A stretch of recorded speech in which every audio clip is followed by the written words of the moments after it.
আসসালামু আলাইকুম এভরিওয়ান, আপনারা সবাই কেমন আছেন? আশা করছি আপনারা সবাই অনেক ভালো আছেন। আল্লাহর রহমতে আমিও অনেক ভালো আছি। আজকে আমি ডিম দিয়ে আলুর রেসিপি করব। স্কিপ না করে পুরো ভিডিওটা দেখতে থাকুন, অনেক ভালো লাগবে। এখানে আমি 4টি আলু 4টি ডিম নিয়ে নিয়েছি। ডিম আর আলু দুটোকেই ভালোভাবে আগে থেকে সিদ্ধ করে নিয়েছি। এবার আমি খোসাগুলো ছাড়িয়ে নিচ্ছি। প্রিয় ভাই ও বোনেরা, আপনাদের যদি আমার ভিডিওর কোনো অংশ ভালো লাগে লাইক কমেন্ট শেয়ার করবেন, আমার চ্যানেলটিকে সাবস্ক্রাইব করবেন। যারা অলরেডি আমার চ্যানেলটিকে সাবস্ক্রাইব করেছে তাদের অসংখ্য আলুর খোসাগুলো ছাড়ানো হয়েছে। এবার একটা নাইফের সাহায্যে আলুগুলো ভালোভাবে কেটে নিচ্ছি, পিস পিস করে কেটে নিচ্ছি। আলুগুলো কাটা কমপ্লিট হয়েছে। এবার ডিমগুলোর গাতে আঁচ টেনে নিব ছুরি দিয়ে, যাতে মশলাগুলো ভালোভাবে ঢুকে। অন্যদিকে একটা মিডিয়াম সাইজের টমেটো কুচি করে নিয়েছি আর হাফ পিস পেঁয়াজ কুচি করে নিয়েছি। দুটোকে একসাথে ভালোভাবে গ্রেন্ড করে নিলাম।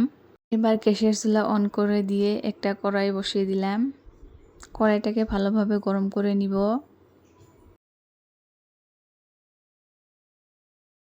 কড়াইটাও ভালোভাবে গরম হয়েছে। এবার কড়াইয়ের মধ্যে সর্ষের তেল দিয়ে দিলাম হাফ পিস কুচানো পেঁয়াজ,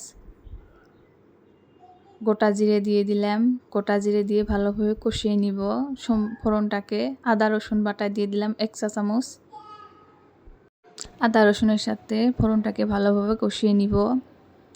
এই সময় আমি টমেটোর পেস্টটা দিয়ে দিলাম। টমেটোর পেস্টটার সাথে ফোড়নটাকে ভালোভাবে নাড়াচাড়া করে কষিয়ে নিব 2-1 মিনিট ধরে। 2 মিনিট পর্যন্ত আমি ভালোভাবে কষিয়ে নিলাম। দেখুন বন্ধুরা, মশলাগুলোর গা থেকে তেলটা ছেড়ে দিয়েছে, মানে আমার মশলাটা কমপ্লিট হয়েছে ভাজা। এই সময় একটু পরিমাণে পানি দিয়ে গুঁড়ো মশলা দিয়ে দিব, না হলে গুঁড়ো মশলাগুলো পুড়ে যাবে। অবশ্যই গ্যাসের আঁচটা মিডিয়ামে রাখবেন। হাফ চা চামচ জিরে গুঁড়ো দিয়ে দিলাম, হাফ চা চামচ ধনে গুঁড়ো দিয়ে দিলাম,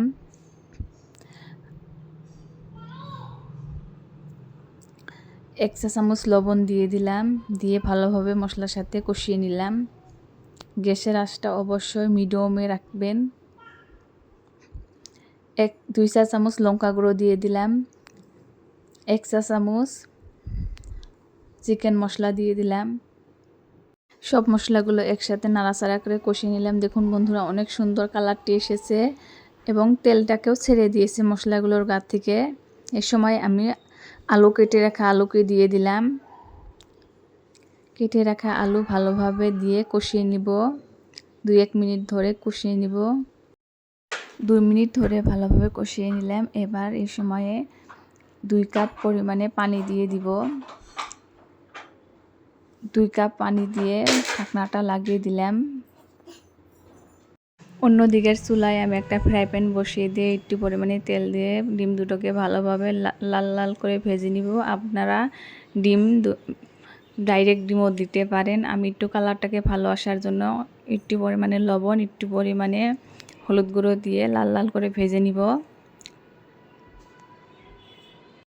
ডিম দুটো আমার ভালোভাবে কষানো হয়েছে। এবার আমি গ্যাসের চুলাটা অফ করে দিব। অন্যদিকে আমি আলুটা যে রান্না হতে বসিয়ে দিয়েছিলাম সেটাও ভালোভাবে ফুটে উঠেছে, অনেক সুন্দরভাবে ফুটে উঠেছে। আমি ডিমের সবজিটাকে একটু মাখো মাখো ঝোল রাখবো, তাই বেশি আর জাল করব না। এই সময় ডিম দুটোকে মাঝখান থেকে ফালা করে নিয়ে সবজির মাঝে দিয়ে দিলাম কুচনো ধনে পাতা কুচি দিয়ে 2 মিনিট পর্যন্ত ঢাকনা দিয়ে কুক করে নিব।